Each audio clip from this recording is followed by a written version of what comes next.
வணக்கம். இன்றைக்கி வீடியோவில் போட் நெக் வச்சு பிரின்சஸ் கட்டிங் ப்ளவுஸ்க்கு ஃப்ரண்ட் பார்ட்டு தான் தைக்க போகிறோம்.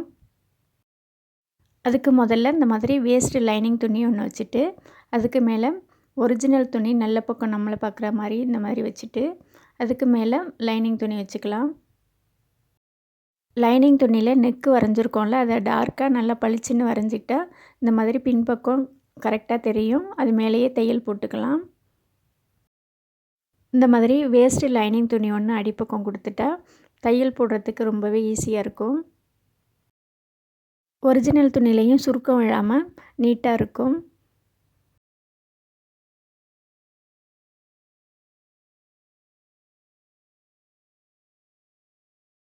இப்போ இந்த மாதிரி தையல் போட்டு முடித்ததும் ஒரு 1/4 இன்ச் அளவுக்கு விட்டுட்டு சென்டராக இந்த மாதிரி கட் பண்ணி எடுத்துடலாம்.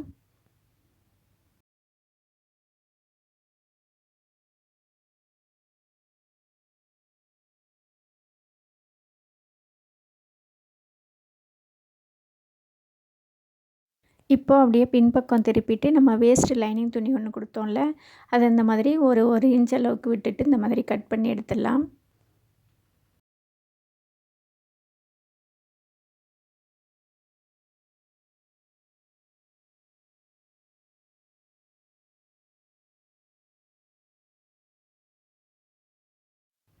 இப்போ இந்த மாதிரி லைனிங் துணியை எடுத்து விட்டுட்டு இந்த மாதிரி படிமான தையல் ஒன்று போட்டுடலாம்.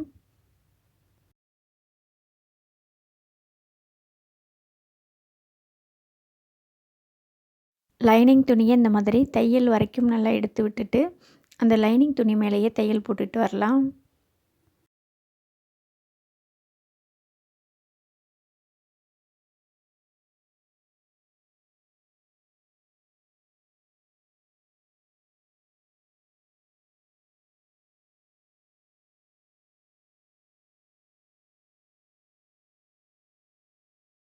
இப்போ இந்த மாதிரி லைனிங் துணியை உள்பக்கமாக எடுத்து விட்டுட்டு இப்போ இந்த மாதிரி சமப்படுத்திக்கலாம்.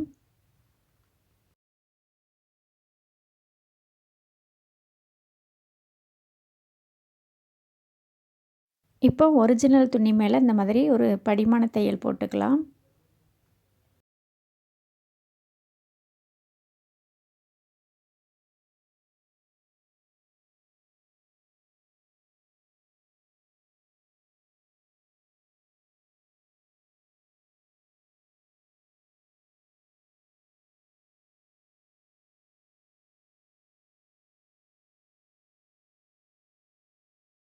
இப்போ லைனிங் துணியை சுற்றிலும் இந்த மாதிரி ஓரத்தையல் போட்டுக்கலாம்.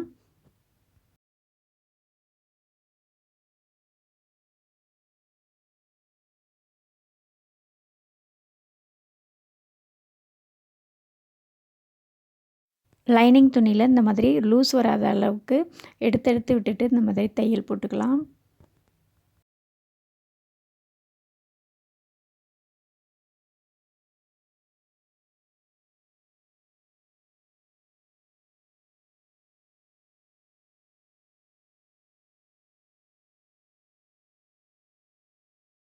இந்த மாதிரி தையல் போட்டு முடித்ததும் எக்ஸ்ட்ரா துணியை இந்த மாதிரி கட் பண்ணி எடுத்துடலாம்.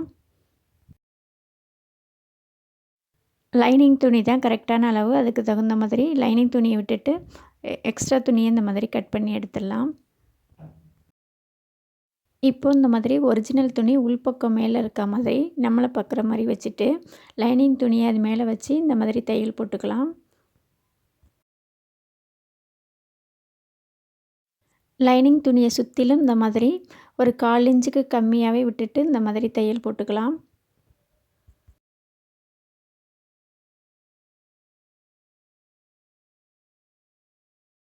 இன்னொரு பக்கத்து துணியும் அதே மாதிரி இந்த மாதிரி சுற்றிலும் தையல் போட்டுக்கலாம்.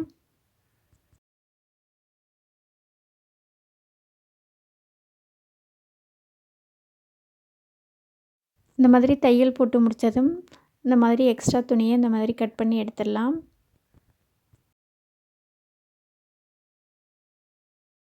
இப்போது சைடு பார்ட்டு துணியை இந்த மாதிரி கரெக்டாக வச்சுட்டு இந்த மாதிரி திருப்பி விட்டுட்டு இந்த மாதிரி உள்பக்கமாக தையல் போட்டுக்கலாம்.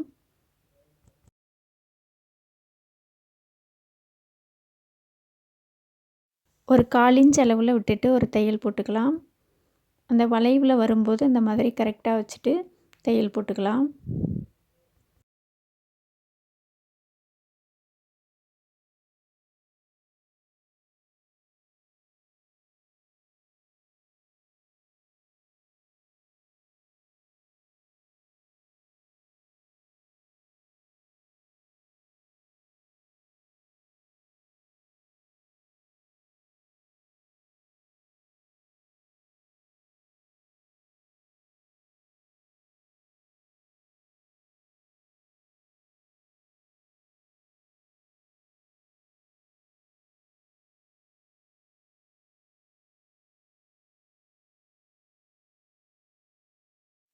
இப்போ இன்னொரு பக்கமும் அதே மாதிரி கரெக்டாக வச்சுட்டு தையல் போட்டுக்கலாம்.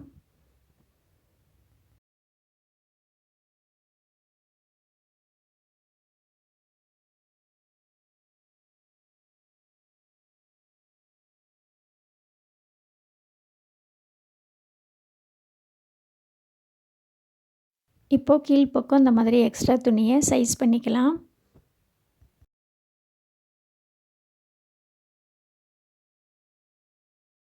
இப்போ கீழ்ப்பக்கம் இந்த மாதிரி ஒரு பட்டு துணி கொடுத்து ஜாயின் பண்ணிக்கலாம். நம்ம 1 இன்ச் அளவில் தையலுக்காக விட்டுட்டு அர்க்காட் பண்ணியிருக்கோம்ல, அது மேலே தையல் போட்டுக்கலாம்.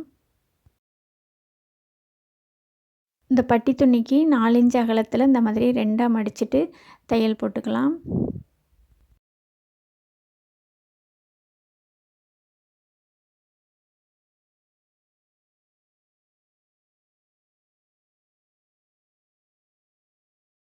இப்போ இந்த மாதிரி தையல் போட்டு முடித்ததும் உள்பக்கமாக இந்த மாதிரி திருப்பிக்கலாம். எக்ஸ்ட்ரா துணியை இந்த மாதிரி மடித்து விட்டுட்டு தையல் போட்டுக்கலாம்.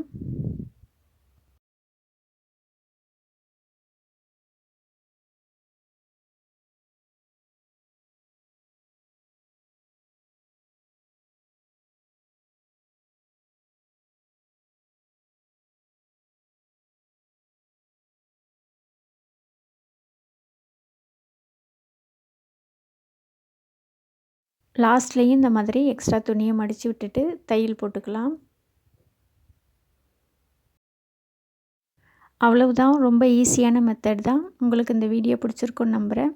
வீடியோ பிடிச்சிருந்தா வீடியோஸை லைக் பண்ணுங்கள், ஷேர் பண்ணுங்கள், சப்ஸ்கிரைப் பண்ணுங்கள், ஃப்ரெண்ட்ஸ் கூட ஷேர் பண்ணிக்கோங்க. நன்றி.